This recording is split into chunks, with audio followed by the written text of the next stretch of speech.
Welcome to செரின்ஸ் kitchen. இன்றைக்கி நம்ம கிச்சனில் ஒரு சூப்பரான ஒரு அருமையான நான்வெஜ் ரெசிபி தான் பண்ண போகிறோம். அதுவும் நாட்டுக்கோழி குழம்பு பண்ண போகிறோம். ரொம்ப அருமையான ருசியில் அதே சமயம் ரொம்ப ஈஸியாக இருக்கக்கூடிய ஒரு நாட்டுக்கோழி குழம்பு. வாங்க அது எப்படி பண்ணலாம் அப்படின்றத பார்க்கலாம். குழம்புக்கு மசாலா வறுத்துக்கலாம். ஒரு பேன் வச்சு ஸ்டவ் ஆன் பண்ணிடலாம். மல்லி சேர்த்துக்கலாம். 1 2 3 இதில் 3 ஸ்பூன் மல்லி. வரமிளகாய் ஒரு 6லேருந்து 7 சேர்த்துக்கோங்க. மிளகாய் வந்து உங்கள் காரத்தை பொறுத்து நீங்கள் சேர்த்துக்கலாம். இந்த ஸ்பூனில் 3/4 ஸ்பூன் சோம்பு, 1/2 ஸ்பூன் ஜீரகம், 1 ஸ்பூன் மிளகு, கசகசா 1 ஸ்பூன் சேர்த்துக்கோங்க. கசகசா இல்லைன்னா நீங்கள் இதில் ஒரு 2-3 முந்திரி பருப்பு கூட நீங்கள் சேர்த்துக்கலாம். 2 ஏலக்காய், 2 கிராம்பு, சின்ன துண்டா 2 பட்டை. இதில் கொஞ்சமாக எண்ணெய், சும்மா ஒரு 1/2 ஸ்பூன் அளவுக்கு எண்ணெய் ஊற்றிக்கோங்க. ஊற்றிட்டு இதை வறுத்தரலாம். நல்லா வறுத்தாச்சு. வறுக்கிறப்ப பார்த்திங்கன்னா நல்ல மனம் வரும் பாருங்கள், அந்த மசாலாவோட மனம். அப்போ எடுத்துடணும். இப்போ எடுத்துடலாம். எடுத்துகிட்டு இதை ஒரு பிளேட்டுக்கு மாற்றிடலாம்.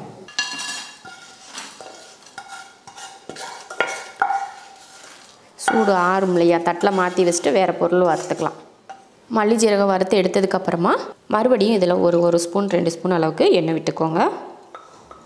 15லேருந்து ஒரு 20 போல் சின்ன வெங்காயம் சேர்த்துக்கோங்க. ஒரு 5-6 பூண்டுப்பல், ஒரு சின்ன துண்டு இஞ்சி. இப்போ இதையும் வதக்கிடலாம்.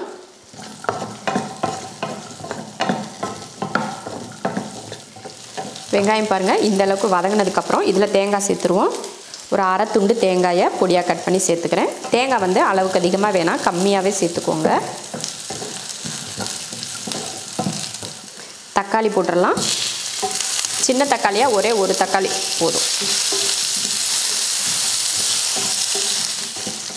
அவ்வளோதான். வெங்காயம் தக்காளியெல்லாம் வதக்கியாச்சு. அடுப்பை ஆஃப் பண்ணிடலாம்.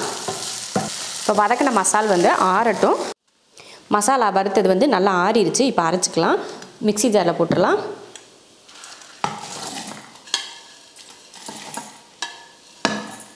வெங்காயம்லாம் வறுத்தோலையே அதையும் இது கூடயே சேர்த்துடலாம். நீங்கள் வந்து இதெல்லாம் தனித்தனியாக கூட அரைச்சிக்கலாம். நம்ம ஜார் வந்து கொஞ்சம் பெருசாக இருக்கிறதுனால எல்லாத்தையும் மொத்தமாகவே நான் போட்டுட்டேன். இப்போ இதை அரைச்சி எடுத்துக்கலாம். பாருங்கள் நல்லா அரைச்சாச்சு. மசாலா ரெடி ஆயிடுச்சு. இப்போ குழம்பு தாளிக்கிறதுக்கு ஒரு பாத்திரம் வச்சிடலாம். பாத்திரம் வச்சு ஸ்டவ் ஆன் பண்ணிடலாம். ஸ்டவ் ஆன் பண்ணிவிட்டு எண்ணெய், நம்ம இன்றைக்கி வந்து நாட்டுக்கோழி குழம்பு வந்து குக்கரில் செய்யலை, இந்த மாதிரி பாத்திரத்தில் தான் செய்ய போகிறோம். இது வந்து நல்லெண்ணெய். நாட்டுக்கோழி குழம்புக்கு நல்லெண்ணெய் ஊற்றி செய்யுங்க. அதுதான் நல்ல மணமாகவும் இருக்கும், டேஸ்ட்டாகவும் இருக்கும். இதுக்கு முன்னாடி வீடியோவில் கூட நம்ம நாட்டுக்கோழி குழம்பு போட்டிருக்கோம். அது வந்து இந்த மெத்தடில் இருக்காது, அது வேறு மெத்தடில் இருக்கும். இப்போது எண்ணெய் ஊற்றியாச்சு. நல்லெண்ணெய். எண்ணெய் காஞ்சதுமே ஒரு ஏலக்காய், ஒரு கிராம்பு, இந்த மாதிரி சின்ன துண்டு பட்டை 2, கொஞ்சம் கருவேப்பிலை, ஒரு கைப்பிடி அளவுக்கு சின்ன வெங்காயத்தை பொடியாக கட் பண்ணியிருக்கேன், அதையும் சேர்த்துக்கலாம். ஒரு கையளவுக்கு போதும்.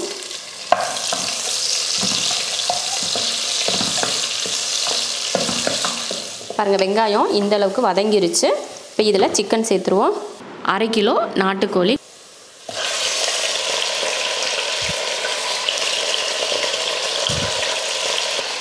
தேவையான உப்பு சேர்த்துக்கலாம்.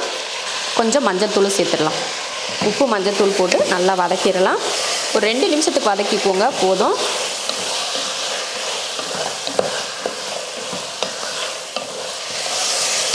ஒரு 2 நிமிஷத்துக்கு இது போல் வதக்கி விட்டதுக்கப்புறமா நம்ம அரைச்சோம் இல்லையா மசால், அதை சேர்த்துடலாம்.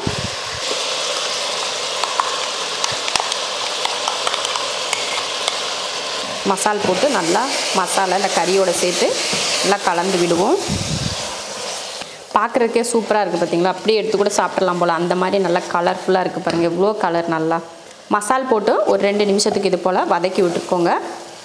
2 நிமிஷம் இது போல் வதக்கி விட்டதுக்கப்புறமா தண்ணி சேர்த்துக்கலாம்.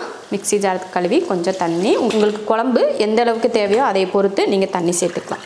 நாட்டுக்கோழி குழம்பு வந்து பார்த்திங்கன்னா ரொம்ப கெட்டியாலாம் இருக்கக்கூடாது. கிரேவி பக்குவத்துக்கு இருக்கிறத விட கொஞ்சம் தண்ணியாக இருந்துச்சுன்னு வச்சுக்கோங்களேன், நம்ம ஊற்றி சாப்பிட்றதுக்கு இல்லை எண்ணெய் ஊற்றி குடிக்கிறதுக்கெல்லாம் சூப்பராக இருக்கும். அதனால கொஞ்சம் அதிகமாகவே நான் தண்ணி விட்டுருக்கேன்.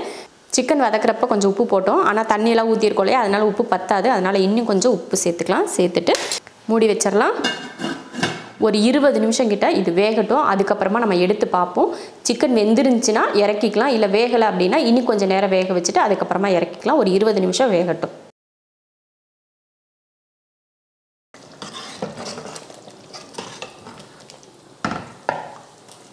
இங்கே பாருங்கள் குழம்பு நம்ம எந்த அளவுக்கு வச்சோம் பார்த்திங்கன்னா கெட்டியாகிடுச்சு பார்த்திங்களா.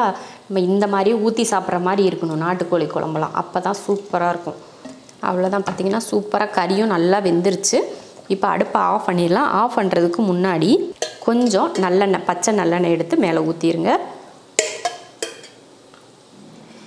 ஒரு 3 ஸ்பூன் 4 ஸ்பூன் அளவுக்கு ஊற்றிட்டு இப்போ மூடி வச்சிடலாம். அடுப்பையும் ஆஃப் பண்ணிடலாம்.